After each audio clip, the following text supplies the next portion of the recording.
we saying Sorcerers or Philosopher's Stone? These fans are insane. They will care if I screw it up. You know what? We gotta go. Screw it. I'll just do both. Lumos. Accio Synopsis.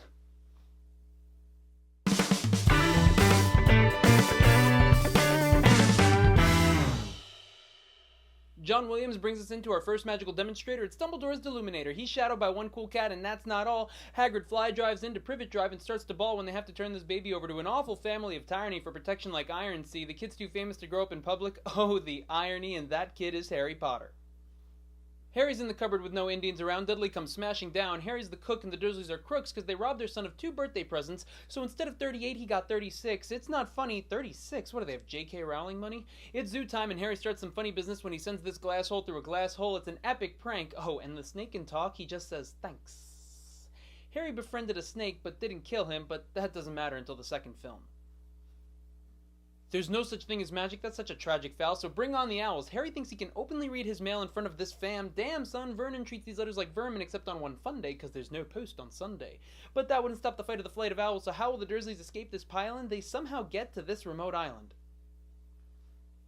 It's Harry's birthday, so he blows out some sand to wish with all his heart to fly with dragons in a land apart. Well, that wish came true without a sorcerer's hat. Here's Hagrid, who's all sorry about that. Their bullet defies physics because of Hagrid's fitness, and fitting his birthday cake to his mouth is Dudley, whose mistake earns him a piggy tail down south. Petunia is jealous of her sister, the witch. Even the guy she married. Harry's confused. Well, you're a wizard, Harry. They have to get some back-to-school supplies, but first Hagrid shows an act for cool guys who all treat Potter like he's hotter than Iron Maiden. At the time, next in line is the Defense Against the Dark Arts professor, and the Turban Terror is all today, Quirrell. The next trick is so sick as Hagrid taps some brick with his stick, and we enter Diagon Alley. It's a small valley of shops one hops between to get books or pets for their houses. If you like to fly, grab a Nimbus 2000. But first you gotta get cash, so get your ass to go to Gringotts. They've got great goblins. To get in, you need your key or a secret letter. Very well. Very well indeed. Vault 687 has gallons of galleons. Despite Potter's parents living in a small village, hashtag pureblood privilege. Vault 713 is a secret vault, and Harry should halt any words. Don't be a snitch about you-know-what involving you-know-which. Harry takes a gander in Ollivander's on a rather slow day. Despite the alley being congested, Harry gets tested, and the first wand all he brought was apparently not. So wand 2 will work as well as I'm hot? No, definitely not. So 3 is the charms class, and Harry's 1 has a connection with you-know-who, a man so injurious. To Ollie, it's all curious. Very curious. Harry also gets a pet, and it's bigger than a Finch. Hagrid buys him Hedwig, but no Angry Inch. Harry is all, Obi-Wan, tell me about my mother and father before we go any farther, but Hagrid can't spell, but can cast them. Voldemort blasted them because that was his M.O., but he left baby Harry alone with a lightning bolt scar. To the other world he was not banished, and when the world feared Voldemort most, he vanished. Blimey, is that the timey? The limey tells Harry he has to give Dumbledore a package, which might just mean more now. How will Harry stick to his ticket in the thicket when asking for platform 9 3/4? Borders on crazy and he'll just get crickets. But the Weasleys weasel their way in and go through the brick wall and nearly brawl with their mother, who forgot their twins' names. Honestly, women, when you see George, just picture a gorge, and when you see Fred, picture him So Harry runs through the brick wall to gain access, and on the other side, it's the Polar Expo. Shit. Hogwarts Express. It does impress with students in excess and a mess of stress and less distress. Ron sits with Harry to begin their friendship by golly, and Harry fronts the coin for everything off the trolley. So the 2 feast, leaving out wrappers with Ron's beast Scabbers. Potter's chocolate frog was not a squatter, and Hermione Granger is helping Neville find his toad, but before she hits the rose, she wants to see some magic from her new fellow, but Ron can't turn the stupid fat rat yellow. The mood mellowed slow. Hermione Granger fixes Pot's glasses with a little Oculus Reparo. She sure studies her notes, but now they gotta get changed to head in the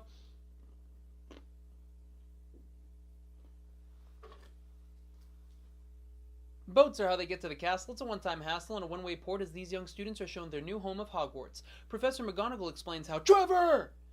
Ladies, don't say never, because it's going to get better. Malfoy tries to recruit and intimidate, but Harry's like, nah, man, I don't need that hate. There are 4 houses with spells and enchantments, potions, and friends. They're Gryffindor, Hufflepuff, Ravenclaw. And if you don't get that joke, you are not totally awesome. They enter and Hermione's all, I know why the ceiling is fake. Alright, let's cool down the ego for heaven's sake. Dumbledore opens course because the 4th and 3rd floor corridor is of course off limits unless you want to go splat. Now on to the Sorting Hat. Ron's in Hufflepuff because he's a loyal friend. Hermione's in Ravenclaw, her wit has no end. Harry's in Slytherin, he's cutting at his core. Oh wait, Oprah's putting everyone in Gryffindor! You're in Gryffindor! You're in Gryffindor! Every protagonist is in Gryffindor! The school has exorbitant amounts of food while we spy Snape, who broods in the corner with a snark. He teaches potions but really wants defense against the dark arts. Before they all go to bed, it's time to bring out your dead. John Cleese joins the feast as nearly headless Nick, unless he's Jewish, then it's nearly headless Dick. Hello? Hello? This thing on? Hello? The perfect prefects escort their cohorts through moving pictures and stairs with password Cabot Draconis, and now they've shown us the common room. All their clothes and brooms were brought upstairs. Talk about excellent care. Harry can't go to bed, so he pets Hedwig because it's all so great, but it's probably the reason he and Ron were late. McGonagall is Gonagall, but the cat in the Sorcerer's hat is an animagus who will amaze us by transforming and scorning the boys. Then in potions, Professor Snape says he can basically date rape. I can teach you how to bewitch the mind and ensnare the senses. No one will call him out at risk of detention, while others just do not pay attention. Malfoy enjoys it while Snape chides. The prof is acting mysterious. There must be something he hides.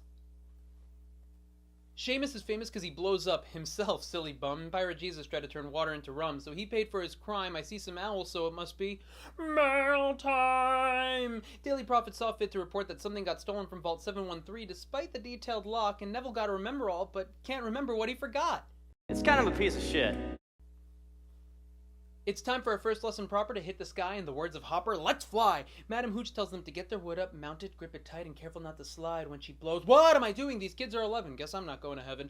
But Hooch does blow her whistle, and Neville's off like a missile. This'll hurt. Some statues break his fall, but Hooch did nothing at all. Arresto momentum?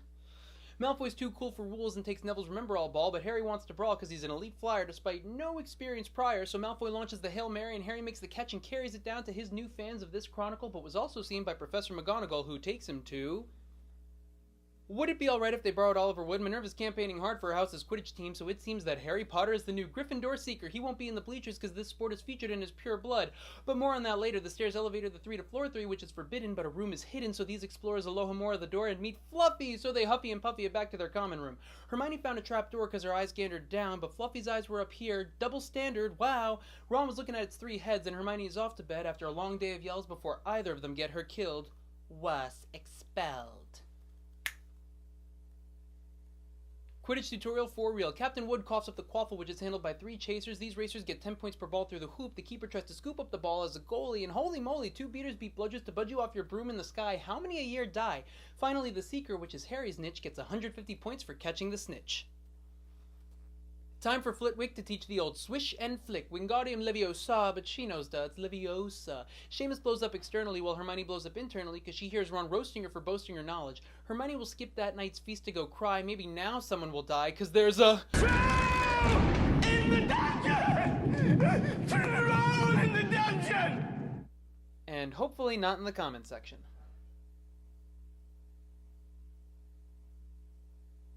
The student screams get drowned when Dumbledore shuts that shit down. Everyone gets the game plan, and these 11-year-olds ran to go save their friend who's done with her drama. She looks up to see, yo, mama! Hello! Yes, hello. The boys enter the girls' bathroom without a vagina. Thank God they're not in Carolina. Hermione takes cover, and Harry does ab workouts while Ron works out a way to beat this giant dick. He uses the old swish and flick. Oh, the Hermione. The professors come in, and Hermione takes 5 for the team for being a schmuck, while the boys get 10 for sheer dumb luck. Game day and Potter's got to fuel up, but instead of a protein shake, Snape seems mean. Harry surmises that he let the troll in last night, and Owl took flight and delivered a Nimbus 2000. Time to blast off! But wait, who sent it?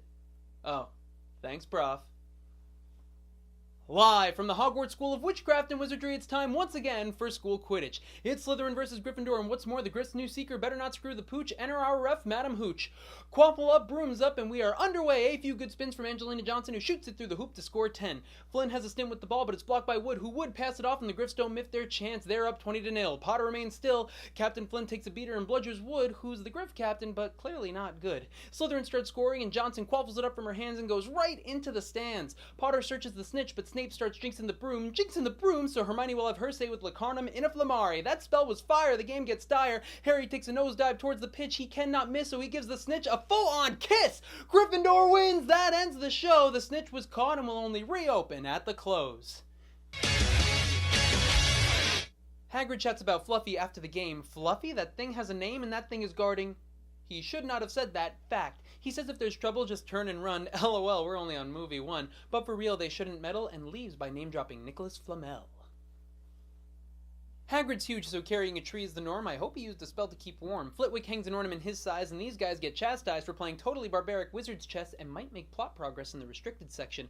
Hermione leaves without blowing any kisses because it is time to celebrate Christmas. Is Harry excited? Very, but instead of Happy Christmas, it should be Merry, you bloody Brits. There was a new sweater for the ginger bloke, while Harry got an invisibility cloak, but his body is gone. He was told to use it well, love, anon. As he predicted, he uses it in the restricted section behind the cage. Harry grabs a story that really jumps off the page, but Filch steps into the fray, so Harry's on his way, but encounters Snape, who questions Quirrell, but his hiding's mediocre because he's breathing like a bloody smoker. But the adults leave to go find a child out of bed. No one's dead, nothing to fear. Then Harry discovers the Mirror of Erised, and what does his reflection show? Who he wants to be with his parents, but it's not yet apparent, so he shows Ron, but his parents are gone, and Ron sees himself as Quidditch champion and captain, so Dumbledore explains what's happening. In the blue color tone, he makes it known that the Mirror of Desire in reverse is not cursed, but shows what people thirst for the most. Harry takes Hedwig out to fly. The reason to change the season, Hermione comes back with some light reading to start feeding the key to this plot. She tells that Nicholas Flamel is the only maker of the Sorcerer/Philosopher's Stone. It grants immortality and turns all that glitters to gold. So they go to tell Hagrid because Fluffy is guarding the stone. It seems he nearly spills the beans and his egg because he hurts. He's now the mother of dragons, well, of Norbert, who burps and burns his beard with fire, and they spot a spire in the window. That pompous boy. Who's that? Malfoy. The Griffs lost 150 points for a midnight stroll when their net was just 5 for defeating a troll. Malfoy revels in their loss of score, but all 4 gotta go to the forest with Hagrid. Filch misses the old ways of torture like Season 3, Episode 9, and Hagrid sad he lost his baby like Season 3, Episode 9. Hagrid makes 11-year-old split up, and upon the sight of Voldemort, Malfoy's a coward, showered in unicorn blood, he starts to charge, but Malfoy left with Fang, but here comes the Centaur who has no wang! The Centaur is friends with Hagrid, who explains how drinking unicorn blood will make you continue your life, but only half, but Voldemort's dead, so I gotta do some math. In the common room, the crew starts to plan their moves soon, and they hope Dumbledore will keep Harry safe amidst the strafe. Hermione's pumped about finals until Harry Scar calls for some Advil, then they go to Hagrid to talk about Fluffy, and he slips that music makes Fluffy not so toughy. So they go to tell McGonagall that Snape is going to try to steal the stone, but Maggie Smith don't condone their denunciate during Dumbledore's vacay, and Snape is good, so their fear is a dumb thing, but Snape still thinks that they are up to something. It's showtime, so the 3 tell Neville do not battle us. Hermione gives him a concussion with Petrificus Totalis. Fluffy's asleep, the harp is the cause, then they... Why the big pause? Yes! Yes! Yes! Oh, God, I am good. Fluffy's not a herbivore, so the 3 have to go through the trapdoor. Woo! I love that joke. The first scare is the Devil's Snare, and this pair made it out because they remain calm, but Ron starts freaking out that the snare will maul him, so Hermione saves him with Lumis Solem. Granger's fast thinking sure saved Weasley, but careful with that sunlight. Gingers burn easily. The key to the next room is exactly that. There are hundreds, but one is a few drops short of a full potion, so Harry tracks the commotion and motions to play Seeker despite the explosion of slashes coming from metal, but his metal is strong. In this task, he shines. The keys all get stuck, all like, mine, mine, mine. Jigsaw's next game is Wizard's Chess, and they gotta play to stay, so Harry's a bishop and Hermione's a queenside castle, or as we call it, a rook. Ron ain't shook because he's a knight and starts the fight by sacrificing a pawn to prove the game is real. Moron!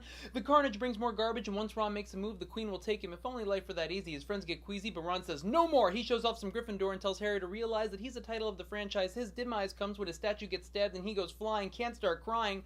Ron's strategy proved to be the correct fate, and Harry ends the game with checkmate. Hermione pleads her case why she's Gryffindor as well. Despite being a genius with spells, Harry tells her to take Ron and is gone to the boss battle in the basement. Down the stairs, the true villain takes shape. He knew it was Professor Quirrell. Say what? Quirrell was faking his shudder and stutter, taking chances to kill Potter, but Snape was Harry's spotter, counter-cursing the jinx with no blinks. Quirrell is waiting to see what he desires most. Despite being down here alone, Harry sees himself with the stone in his pocket, but there is a voice we hear under the headgear. It's the ultimate fear. Lord Voldemort is here. Kinda.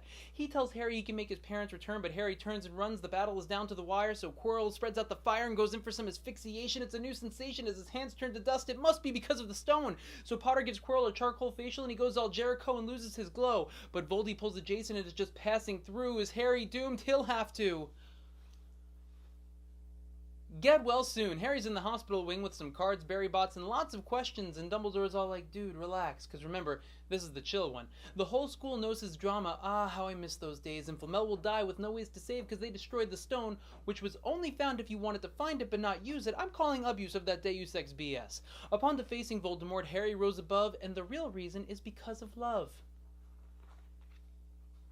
Hang on, I'm just calling bullshit.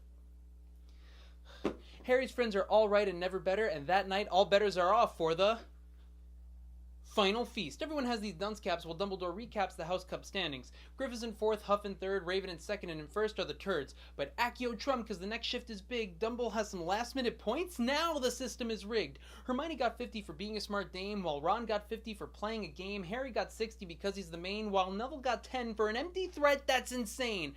The standings have been reordered, so like the Phoenix, a change is in order. The Gryffindors celebrate but won't go to the pubs. I'd say it was an epic comeback, but we all just saw the Cubs.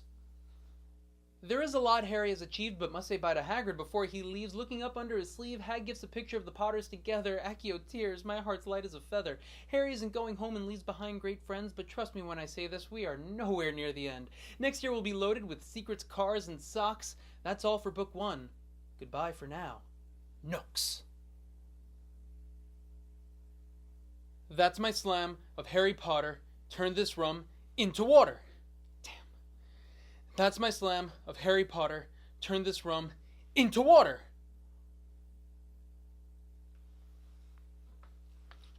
Aquamenti. Yeah. Oh, and who needs these when I can just Accio subscribers? Did the drummer leave? Yeah, okay. Well, thanks for watching, and go Ravenclaw.